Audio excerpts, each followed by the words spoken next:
फिर दिन हुआ,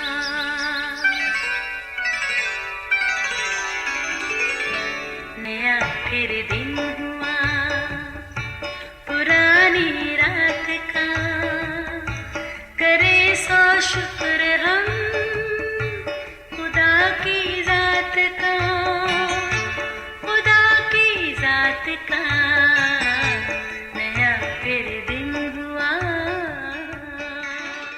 आज की आयत। यीशु ने वहां से आगे बढ़कर मत्ती नाम एक शख्स को मैसूल की चुंगी पर बैठे देखा और उससे कहा, मेरे पीछे हो ले। वो उठकर उसके पीछे हो लिया। मत्ती 9 बाब 9वीं आयत। अजीजों, एक बच्चा अपनी छुट्टी वाले दिन माँ के साथ ज़ू घूमने गया।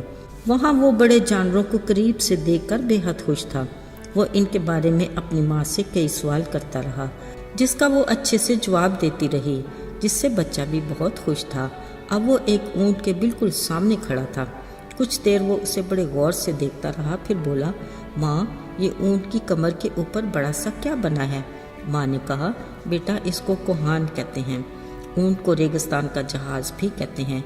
असल में ये रेगिस्तान का जानवर है, और चूँकि रेगिस्तान में पानी नहीं होता, इसलिए जब इसको पानी मिले वो अपने कोहान में इसका ज़ख़ीरा कर लेता है, ताकि ज़रूरत के वक्त उसका जिस्म यही पानी इस्तेमाल कर सके। जब बच्चे ने उसके पाँव देखे, फिर बोला, ये इसके इतने बड़े पाँव क्यों हैं?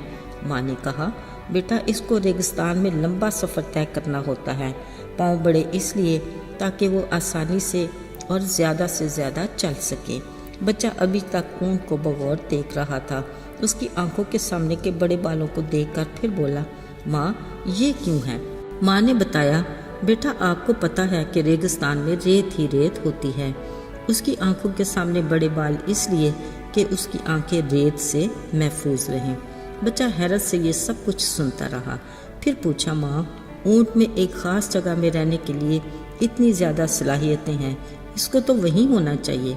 इसका ज़ू में क्या काम है?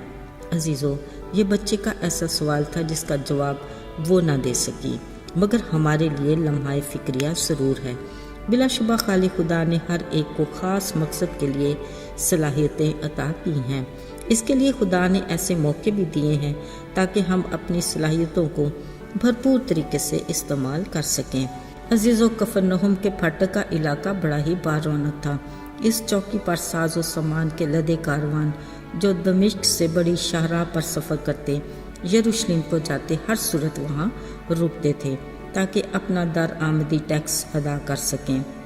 इस चौकी के महसूल लेने वाले अफसरान को उनकी बददियानती की वजह से अक्सर लोग नफ़रत और हकारत से देखते थे।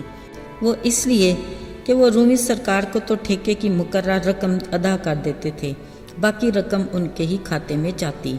इसलिए उनकी कोशिश होती कि वो लोगों से ज़्यादा टैक्स वसूल करें। इसी चौकी पर मत्ती नाम का टैक्स ऑफिसर था, जिसने रूमी शरीयत ले रखी थी और वो रूमी सरकार के लिए काम किया करता था। यहूदी दोहरी शरीयत के ऐसे लोगों को सख्त नापसंद करते थे। उनको अब इबादत खानों में भी जाने पर पाबंदी थी, बल्कि उनके पैसे चंदे और खैरात के लिए भी कबूल नहीं किए जाते थे। यहूदी सोचते ऐसे लोगों ने पैसों की खातर अपना ज़मीन बेचकर अपनी कौम और वतन से गद्दारी की है, क्योंकि ये पेशा बहुत मुनाफा बख्श था। जो जितना धोखा फरेब और बेईमानी करता उतना ही अमीर हो जाता। खैर, इस बार रौनक चौकी पर बैठे महसूल लेने वाले दौलतमंद मत्ती यीशु के मौजज़ात और बाकी सारी मसरूफियात से अच्छे से वाकिफ़ था। उसे इस बात का भी इल्म था कि यीशु ने कई बार बीमारों को उनके गुनाह माफ़ करके शिफा दी। मत्ती अपने किरदार के बारे में अक्सर सोचता कि पेशा तो उसका अच्छा नहीं, पर वो मजबूर था। वो अपने दिल में ज़रूर सोचता, क्या उसके गुनाह भी कभी माफ़ हो सकते हैं?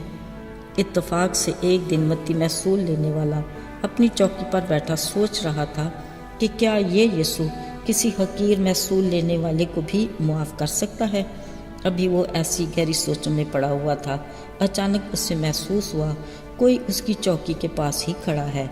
वाकई वो यीशु थे जो उसको देख रहे थे। मत्ती घबरा सा गया।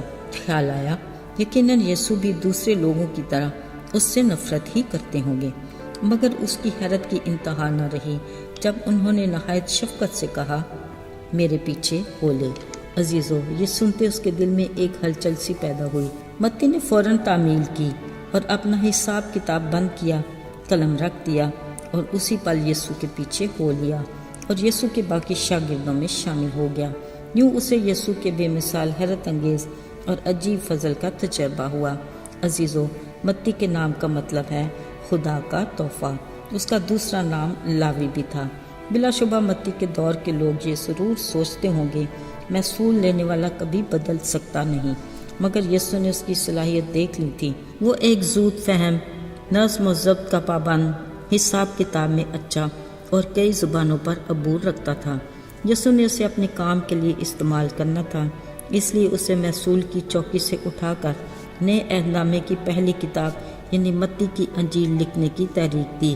وہ ہر بات کو قاعدے قرینے سے پیش کرنے کا عادی تھا، اسی لیے اس نے اپنی تحریر کردہ متی کی انجیل میں یسوع کے زمینی دور کی زندگی کے ہر بیان کو خوبصورت طریقے سے بیان کیا۔ یاد رہے، متی کو رسول کا اعزاز بھی ملا۔ یہ رسول جس کا قلم قابل تحقیر اور نفرتی کاروبار میں استعمال ہوتا تھا، اب اس نے اپنی اس صلاحیت کو یسوع کے لیے وقف کر دیا۔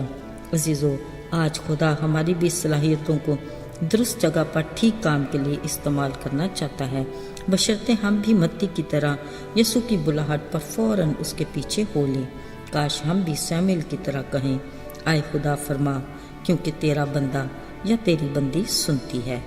آئیے دعا کریں۔